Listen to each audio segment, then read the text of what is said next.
পর্ব 542 গুপ্তধন লাভ। অমিত মল্লিকের অবস্থা সত্যি খুব খারাপ ছিল। পৃথা ঠিক সময় না এলে ভগবান জানে ভীম, টুডু আর বাকিরা মিলে ওর কি হাল করত। তবে পৃথা যদিও বলে দিয়েছিল ওরা অমিতের কোনো ক্ষতি করতে পারবে না, কিন্তু প্রশ্ন হলো ডিভাইন ল্যান্ডের লোকেরা কি আদৌ পৃথার কথা শুনবে? ভীম পৃথার কথা শুনে বেশ রাগ নিয়েই বলল, এই ছেলেটা কিন্তু অত্যন্ত অভদ্র, অসভ্য।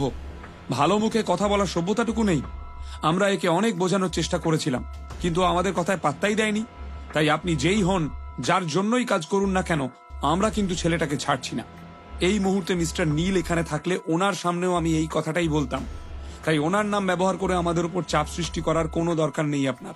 এই কথাটা শুনে এবার বিলাসও টেনশনে ঘামতে শুরু করলো। সে বুঝলো একমাত্র ভীম টুডুই পৃথার সামনে এত তেজ দেখিয়ে কথা বলতে পারে। পৃথাও এদিকে ভীমের জেদ দেখে চমকে উঠেছিল। ও ভাবতেই পারেনি ভীমরা এতখানি গোয়ার একগুঁয়ে হতে পারে। ওদের অনড় হাবভাব দেখে পৃথা খুব ভালো মতো বুঝে গিয়েছিল যে এরা নীলের লোক হলেও কেউ নীল বা বিলাস ভাইকে ভয় পায় না। তাই ঠান্ডা মাথায় ও একটা সমঝোতায় আসতে চেয়ে জিজ্ঞেস করলো, তাহলে বলুন আপনারা কি করতে চান? ভীম কঠিন গলায় বলল, বড় কিছু দাবি করছি না আমরা।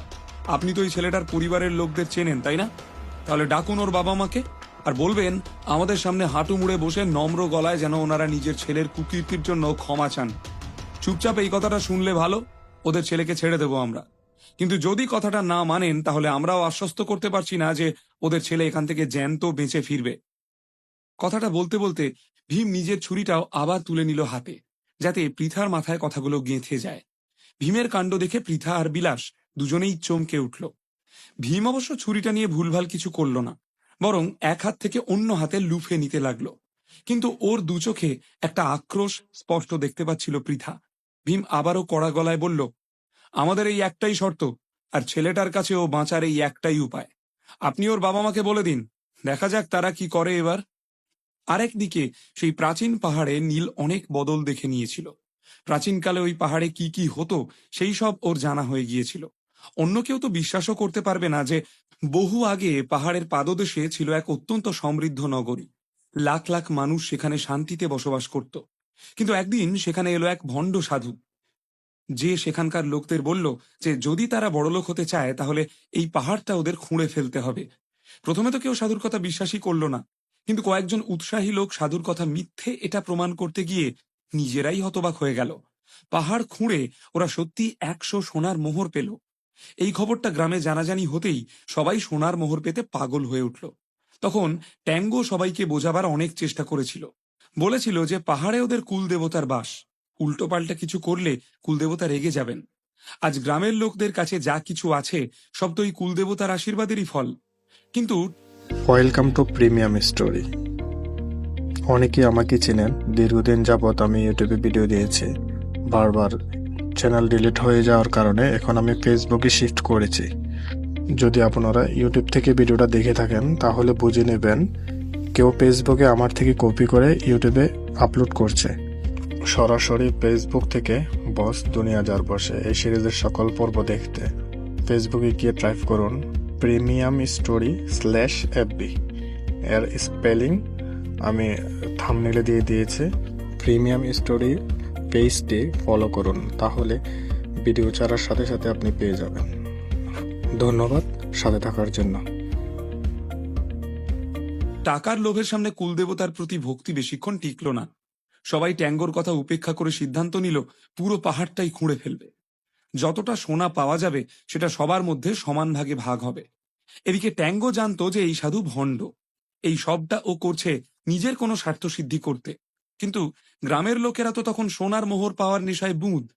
1 মাসে পুরো পাহাড় খুঁড়ে ফেললো ওরা। সোনা তো দূর, কয়লাও পাওয়া গেল না। তখন সাধুর আসল চেহারাটা বুঝলো সবাই। জানতে পারলো যে ওই সাধু আসলে এক ভয়ানক ডাকাত, যে পাহাড়ে নিজের ডেরা বানাতে চাইছিল। তবে ও জানতো গ্রামের লোকেরা এটা হতে দেবে না, কারণ ওদের কুলদেবতার বাস এখানেই। তাই এই নোংরা কায়দায় ও সবাইকে দিয়ে কাজটা করালো। কিন্তু ডেরা ওর বানানো হলো না, কারণ এই ঘটনার পরেই গ্রামে হঠাৎ করে মড়ক লেগে গেল। চোখের নিমেষে গোটা গাঁ উজাড় হয়ে গেল। ট্যাঙ্গোও বাঁচল না। ওর বাপ ঠাকুরদের দুষ্কর্মের ফল ওকেও ভোগ করতে হলো। তবে ওর আত্মা শান্তি পেল না, আর সেদিন থেকে আজও ওর আত্মা এই পাহাড়কে রক্ষা করছে। আর আজ যে প্রাচীন আমলের লোকদের মিল দেখলো, তারা ছিল সেই গ্রামেরই লোক। যারা সোনার মোহরের লোভে গোটা পাহাড় খুঁড়ে ফেলেছিল। এদিকে ট্যাঙ্গো এবার শান্ত গলায় খানিক দূরে বরফে জমে যাওয়া সেই গ্রামের লোকগুলোর দিকে এক দৃষ্টে তাকিয়ে বলে উঠল, তুমি জানো তুমি কিসের মুখোমুখি হতে চলেছ? নীল বেশ ভয় পাওয়া মুখে কাঁপা গলায় জিজ্ঞেস করল, তুমি কি আমার অবস্থা ওই লোকগুলোর মতো করে দিতে চাও? ট্যাঙ্গো বলল, বেঁচে থাকাটা কি সুন্দর, তাই না? জানো এই পাহাড়ের অনেক শক্তি, আর প্রায়ই এটা এমন লোকদের নিজের কাছে আকর্ষণ করে আনে যাদের উদ্দেশ্য খারাপ। তবে হ্যাঁ, যেই আসুক না কেন, এখানে আসার পর মৃত্যু তো নিশ্চিত। নীল উত্তরে কিছু বলবে তার আগেই ট্যাঙ্গো আবার বলল, তোমারও ঘর আছে, পরিবার আছে নিশ্চয়ই। এমন নয় তো যে তুমি লোভের বশে তাদেরকেও নিজের চোখের সামনে মরতে দেখতে চাও? তাহলে কিন্তু তোমার সেই ইচ্ছে পূরণ করে দিতে আমার খুব একটা সময় লাগবে না। নীল এবার দৃঢ় গলায় বুঝিয়ে বলল, আপনি যেমনটা ভাবছেন তা নয়। আমি এখানে কোনো সোনার মোহর বা রূপো পিতল মুক্ত খুঁজতে আসিনি। আমি শুধু আমার স্ত্রীকে বাঁচাতে পারিজাত ফুল চাই। সেটা পেলেই আমি এখান থেকে চলে যাব। ঈশ্বরের কৃপায় সবকিছু আছে আমার কাছে, তাই যার ওপর আমার অধিকার নেই এমন সম্পদ আমি চাই না।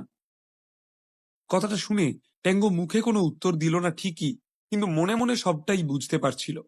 তাই 2 সেকেন্ড থমকে থেকে বলল, পারিজাত ফুল তুমি এই পাহাড়ের উল্টো দিকে পাবে। আর হ্যাঁ, আমি তো নিজের শহরকে বাঁচাতে পারিনি, কিন্তু তুমি এই পৃথিবীটাকে বাঁচানোর চেষ্টা অবশ্যই করো। কে বলতে পারে, হয়তো শেষ অবধি তুমিই পৃথিবীকে উদ্ধার করতে পারবে। কথাটা বলেই ট্যাঙ্গো এবার ধীরে ধীরে হাওয়ায় মিলিয়ে যেতে লাগলো। নীল এবার মাটিতে নেমে এসে ট্যাঙ্গোর সামনে ঝুঁকে ওকে সম্মান প্রদর্শন করলো।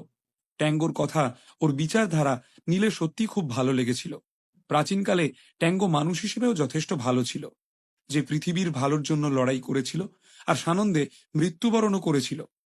এবার নীলও আর সময় নষ্ট না করে কুণালকে নিজের কাঁধে তুলে নিল আর ট্যাঙ্গোর বলা রাস্তায় এগিয়ে চলল। রাস্তাটা বেশ ছোট আর সংকীর্ণ ছিল। কুণালকে সঙ্গে নিয়ে হাঁটতে নীলের বেশ কষ্টই হচ্ছিল, তবু কোনো রকমে কষ্ট করে ও এগিয়ে চলল। প্রায় 20 মিনিট চড়াইয়ের রাস্তায় হাঁটার পর ফাইনালি নীল এমন একটা জায়গায় এসে পৌঁছালো যা চারিদিকে শুধু পাথর দিয়ে তৈরি। সেখানে হাজার হাজার লাখ লাখ হিরে বসানো ছিল, আর তার রশ্মি ঠিকরে পড়ছিল চারপাশে। সেখানে সূর্যের বা চাঁদের আলো পৌঁছাতো না, কিন্তু খাঁটি হীরের আলোতেই সব দিক উজ্জ্বল হয়ে উঠেছিল। হিরেগুলো দেখতে দেখতে হঠাৎই নীলের চোখ গেল একদিকে, আর দেখলো সেখানে 100-ও বেশি পারিজাত ফুল ফুটে আছে। ফুলের টকটকে লাল রং দেখে মনে হচ্ছিল যেন আগুনের শিখা জ্বলছে সেখানে। ওটা আবার কি? একদিকে একটা বাক্স দেখে নীল অবাক মুখে কথাটা বলে উঠল। আগের অভিজ্ঞতা মনে পড়ায় বাক্সটা খুলতে ওর বেশ ভয়ই হচ্ছিল, কিন্তু একটা উত্তেজনার বশে নিজেকে আটকাতে পারল না।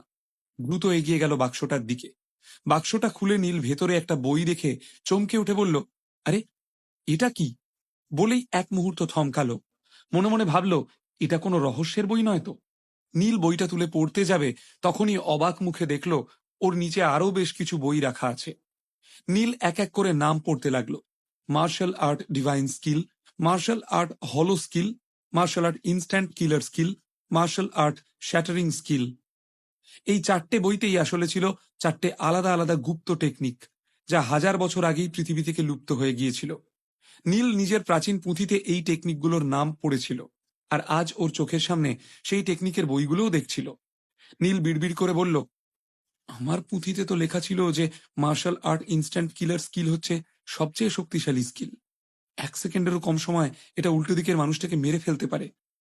কথাটা মনে পড়তেই নীলের যেন উত্তেজনায় পুরো শরীর কাঁপতে লাগলো। থমকে অবাক মুখে ভাবল, তবে এই মার্শাল আর্ট হলো স্কিলটা কি? এটার ব্যাপারে তো আগে কিছু শুনিনি। কথাগুলো ভাবতে ভাবতেই যেন নীল নিজের ওপরে ধীরে ধীরে নিয়ন্ত্রণ খোয়াচ্ছিল। এই মুহূর্তে যেখানেও দাঁড়িয়েছিল সেটা ছিল এক প্রাচীন আমলের পাহাড়। এখানে পাওয়া জিনিস ভুয়ো হতে পারে না, এটাও জানতো। ভেবেই বইগুলো পকেটে রেখে নীল পারিজাত ফুলের দিকে এগিয়ে গেল। কটা ফুল ছিঁড়ে নিয়ে কুণালকে কাঁধে তুলে ও সোজা ফিরতি পথে হাঁটা দিল। বাদশা, নীলকে আসতে দেখেই জাসমিন এদিকে দ্রুত উঠে দাঁড়ালো।